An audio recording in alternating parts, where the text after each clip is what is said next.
Welcome everyone. So today we will start the third state of matter, which is the gaseous state. Have you ever observed a balloon seller filling a large number of balloons from a single cylinder of gas? Inquire from him how many balloons is he able to fill from one cylinder. Ask him which gas does he have in the cylinder.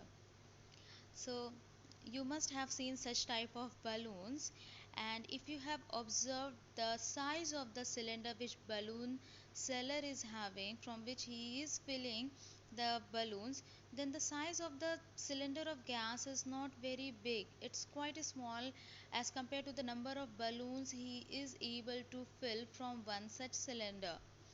So if you get a chance, do inquire from him that how many balloons he is able to fill from one single cylinder, and you also try to find that which gas balloon seller they are using or they are having in the cylinder.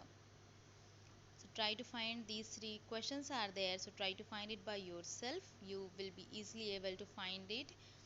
Now we will start activity 1.11. Take 300 ml syringes and close their nozzles by rubber corks as shown in figure 1.4. You can see in figure 1.4 that one syringe is there. You just see where piston is and how the nozzle of the syringe is closed with the help of the rubber cork.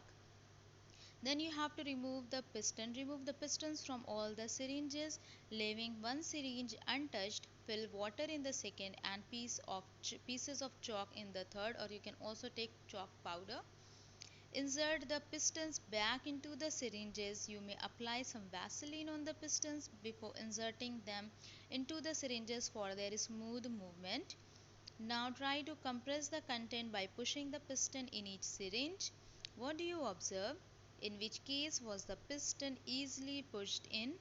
What do you infer from your observations? So what you have to do, this activity, it's saying that you have to take three syringes. So one syringe, and you have to, first of all you have to close the nozzle of the syringe with the help of the rubber cork, and then you have to remove the pistons from all these three syringes. Then you have to leave one syringe untouched. The reason is that if you are leaving one syringe untouched means if empty space is there, then definitely the air is gonna automatically fill that empty space. The second syringe you have to fill with water, whereas the third one you have to put some pieces of chalk.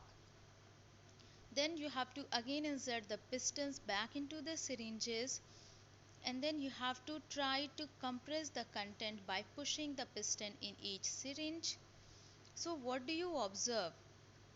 In which case was the piston easily pushed in? So you will find, when you will try to push the piston, you will find that by so that you can compress the content, you will find that in case of the syringe which you have left untouched, in that case the pistons, they are easily, you are easily able to push the piston in that syringe which is left untouched. That means you are easily able to compress air in that syringe which is filled with air. In that you are easily to compress air, because the piston, it can be very easily pushed in. Whereas in the syringe in which you have taken water or you have taken chalk, then in that case you find that you are not able to push the piston. And the reason is that because we are not able to compress them. That means liquid and solid states, they are showing almost negligible compressibility. What do you infer from your observation? So your observation is that the syringe which you left untouched, in which air was filled, you are easily able to compress it, whereas the other two syringes in which water and uh, chalk powder or chalk pieces are present, you are not able to compress them.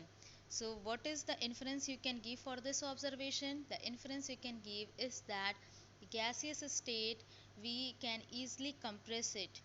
We have observed that gases are highly compressible as compared to solids and liquids.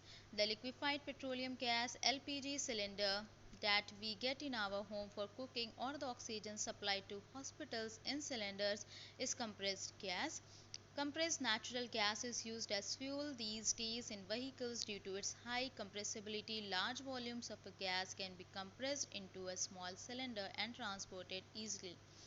So to understand that why gases are highly compressible, you just again refer to figure 1.5. In that you can see that the particles in case of gaseous state, they are having very large space between them, or we can say that intermolecular space is very high in case of gaseous state. So as there is lot of empty space between the particle, we can easily compress them. So this is the reason that gases are highly compressible in nature. Thank you.